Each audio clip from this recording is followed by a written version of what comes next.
अपने पसंदीदा शो के फुल एपिसोड देखने के लिए अभी डाउनलोड करें दंगल प्ले ऐप।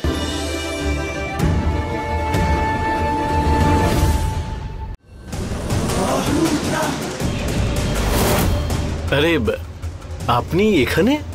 হ্যাঁ, এইসব কিছু এখানে। আর আপনি ঘরটা সবার থেকে লুকিয়ে রেখেছেন কেন? লুকাবো কেন? এসব আপনারই জিনিস। শুধু আবির একটু আবেগপ্রবণ হয়ে পড়তো, এইসব দেখে আপনার কথা মনে পড়তো ওর, তাই সবকিছু এখানে জড়ো করে রেখেছি।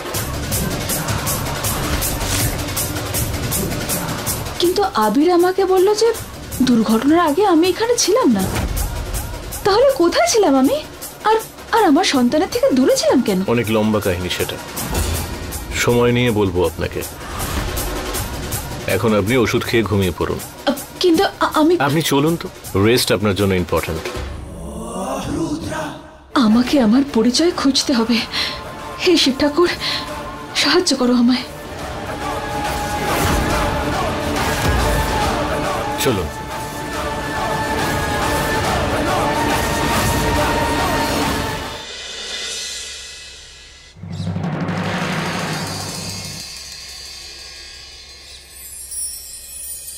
চলো তাড়াতাড়ি তৈরি হয়ে নাও, না হলে স্কুলের জন্য লেট হয়ে যাবে। আমার সোনা ছেলে, খুব মন দিয়ে লেখাপড়া করো, কারোর সঙ্গে একদম ঝগড়া করবে না, অনেক ভালো বন্ধু বানিও, হ্যাঁ?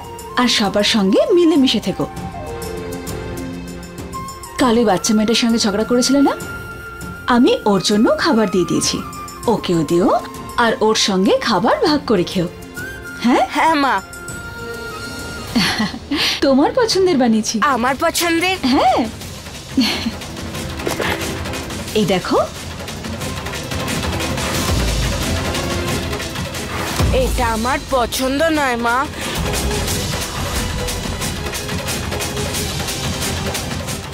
আবিরের তো এই খাবারটা পছন্দই নয়, তাহলে আমি কেন বানালাম?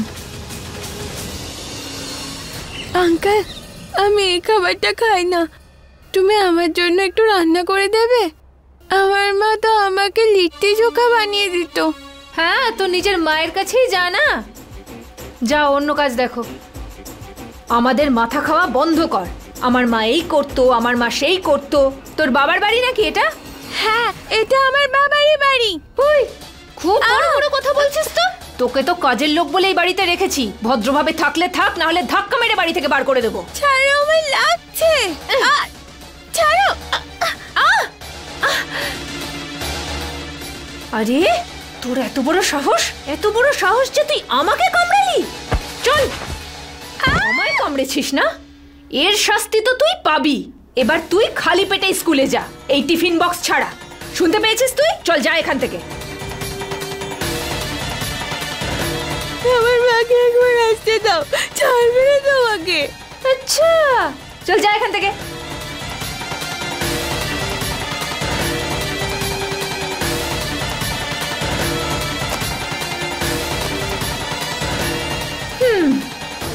মহুয়া,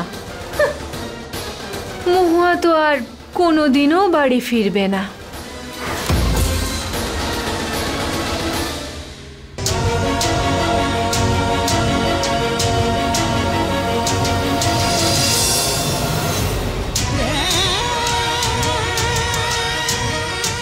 খিদের চোটে পেটটা গুড়গুড় করছে। আরে ওকে দেখ, খাওয়ার জন্য কিরকম করছে, ওর কাছে তো খাবারও নেই।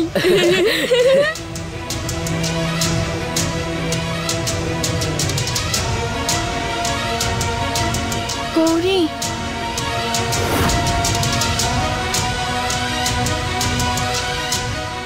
কি হলো? মা খাবারও পাঠায়নি?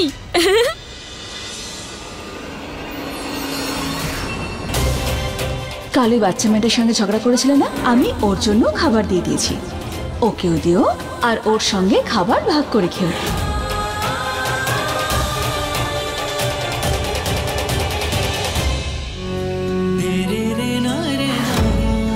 মা বলেছে তোর সঙ্গে খাবার শেয়ার করতে।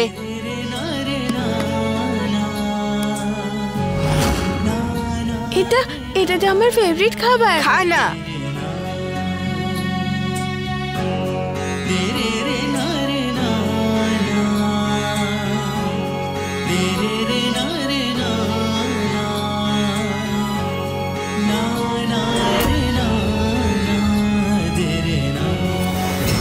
এটা তো একদম সেরকম রান্না, ঠিক যেমন আমার মা বানাতো।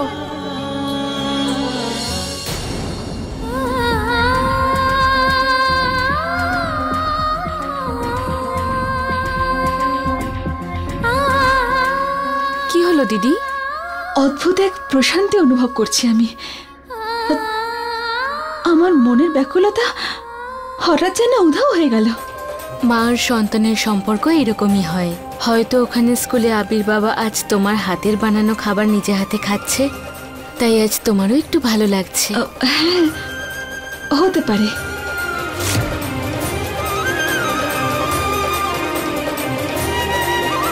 ভালো খেতে না?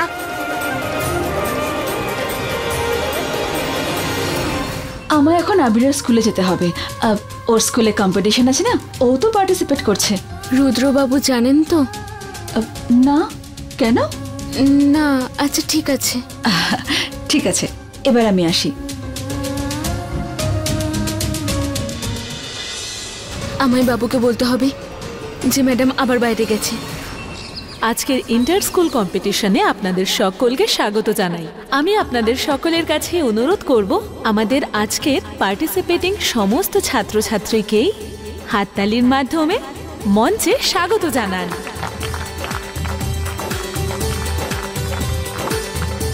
তো আজকের খেলার রুল হলো পার্টিসিপেন্টরা এক এক করে মঞ্চে আসবে এবং এখানে বলে রাখা চিরকুটের টুকরোগুলোর মধ্যে একটি তুলে নেবে, যার মধ্যে একটা টপিক লেখা থাকবে আর সেই টপিককে কেন্দ্র করে তারা তাদের স্পিচ দেবে। সবার প্রথমে মঞ্চে স্বাগত জানাচ্ছে শ্রুতিকে। হাততালির দ্বারা মঞ্চে স্বাগত জানান শ্রুতিকে।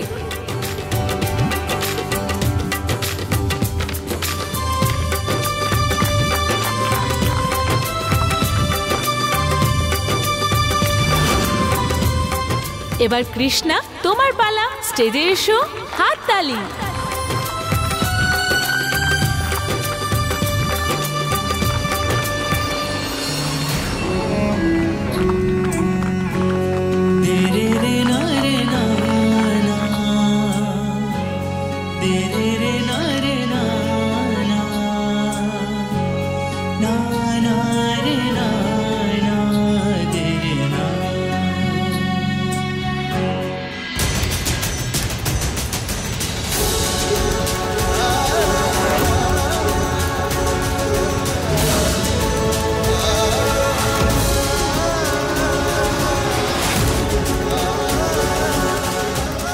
কৃষ্ণা, নিজের স্পিচ বলো।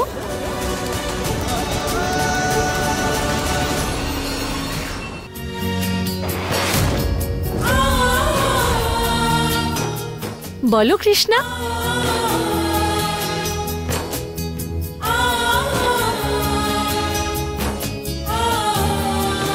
মা,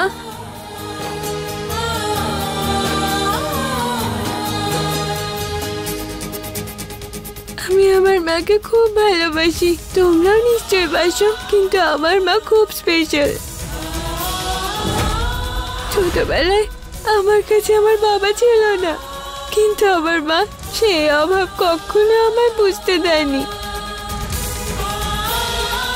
আর জানেন, আমার মা আমাকে স্কুলের জন্য রেডিও করে দিত, আর সন্ধ্যাবেলা আমার সঙ্গে খেলাও করতো, আর আমায় ভালো খাবারও খাওয়াতো। আর গ্রামের মেলায় আমাকে নিজের কাঁধে বসিয়ে পুরো মেলা ঘোরাতো। আমার মা শুধু আমার মা না, আমার মা আমার সব কিছু, আমার ভগবান আমার মা। ভগবান আমাদের আশেপাশে না থাকলেও আমাদের সঙ্গেই সবসময় থাকেন।